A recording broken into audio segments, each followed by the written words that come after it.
এক ব্যক্তি খুব তার শখ যে তিনি সাহাবীদের মতো নামাজ পড়া শিখবেন। কথা বুঝতে পারছেন? সাহাবীদের মতো নামাজ শিখবেন। তো একজন বরেণ্য আলেমের কাছে এসে বলছেন যে আমাকে সাহাবীদের মতো নামাজ শিখিয়ে দেন। তখন সেই আলেম আরেকজন আলেমের সন্ধান দিয়েছে যে তুমি তার কাছে যাও, তিনি শেখাবেন। তো সেই ব্যক্তি একটু অবাক হয়েছেন, কারণ যাকে প্রশ্ন করেছিলেন তিনি অনেক বড় মুহাদ্দিস, আর যার কাছে পাঠানো হচ্ছে তিনি অত বড় মুহাদ্দিস নন, কিন্তু আবেদ, আমল করেন। তাকে গিয়ে বলছেন উনি আমাকে পাঠিয়েছেন সাহাবীওয়ালা নামাজ শিখিয়ে দেন। তখন তিনি বলছেন ঠিক আছে, সুন্দর করে ওযু করে আসো। ওযু করার সময় খালি খেয়াল রাখবা যে আমি ওযু করছি শুধু আল্লাহর সন্তুষ্টির জন্য। ওযু করতে যাচ্ছে, তিনি আবার বলছেন দাঁড়াও, শুধু আল্লাহকে রাজি খুশি করার জন্য ওযু করো। পর্যায়ে সে ব্যক্তি নামাজ শুরু করলো, নামাজের মনোযোগ এদিক ওদিকে যায়, আর তার মাথায় এটা আসে এই শুধু আল্লাহকে রাজি খুশি করার জন্য আমাকে নামাজ পড়তে হবে, শুধু আল্লাহকে রাজি খুশি করার জন্য নামাজ পড়তে হবে।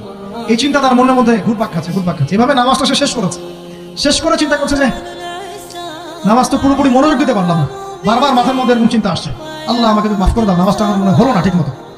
তখন সে ফিরে এসে তার সে ওস্তাদকে বলছেন আমার তো নামাজ এরকম করে পড়লাম, কিন্তু শেষমেশ মনে হলো যে নামাজটা হয়তো কবুল হয় নাই, আল্লাহর কাছে খুব মাফ চাইলাম, আল্লাহ আমাকে মাফ করে দাও, নামাজটা মনে হলো না।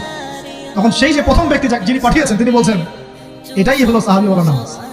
তারা আল্লাহকে রাজি খুশি করার জন্য নামাজ পড়তেন, নামাজ শেষ করে আল্লাহর কাছে ইস্তেগফার করতেন, আল্লাহ কিছুই হলো না।